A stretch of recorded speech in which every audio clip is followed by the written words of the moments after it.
Hello, I'm TheNerdySteve and welcome to my movie review channel. If you like what you see, I'd appreciate you liking, commenting, or subscribing. Today we'll be reviewing Kane Parsons' Backrooms in one take. So, let's go. Clark is stressed out. His relationship with his wife is not going well, and his furniture store is having all sorts of problems. Then one day he discovers a doorway in the basement of his showroom, and what he finds in there terrifies and mystifies him. I literally knew next to nothing about Backrooms going into it. I tried to avoid the trailers. I haven't watched any of the YouTube videos or read up on any of the lore besides knowing it was about liminal spaces. I was going into it as ignorant as I possibly could, and I think that may have been for the best. I went in knowing nothing and left the movie feeling the same. It was a bizarre experience. What Backrooms excels at is its atmosphere. The production design here is off the charts. As Clark explores this Alice in Wonderland-esque office building, you're just not in awe, but amazement. There is an eeriness that permeates through all of the scenes, and it's commendable. I thoroughly enjoyed what the movie was making me feel in these moments. But that's about where it stops. I wish I cared about the story of this movie, but there is hardly one here. Clark and his therapist, Mary, are our main characters, but I don't necessarily know what is going on with them. There is no strong drive here.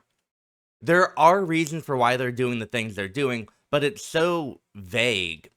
Backrooms would have benefited by a much clearer narrative because of how ambiguous its central motif is. Not everything should be clouded in mystery.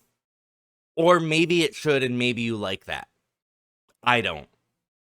There was nothing for me to really latch onto, and I so desperately wanted to latch onto something or someone.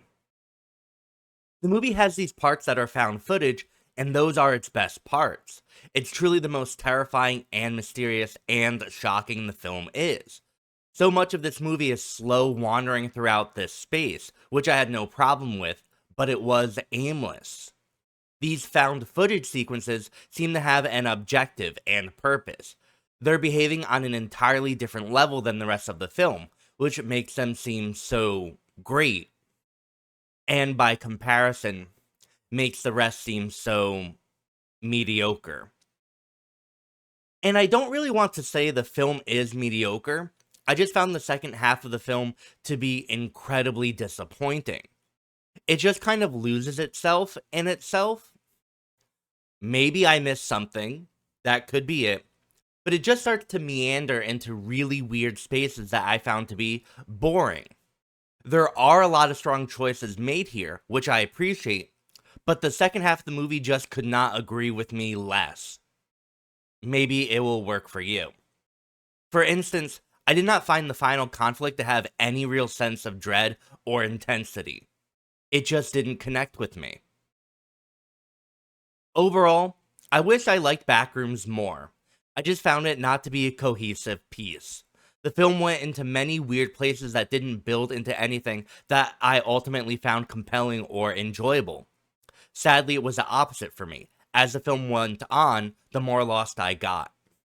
There's a lot of interesting stuff here, and I think a lot of horror fanatics will find stuff to enjoy, but I really wanted a little more story. I wanted a little more momentum. I wanted a little more characterization, and I didn't get that. Maybe it will be engaging enough for you, but it wasn't for me. I'm the Nerdy Steve, and thank you so much for watching. And as always, like and subscribe and comment below to tell me how right or wrong you think I am. Have a wonderful morning, evening, or afternoon, wherever you are. Bye.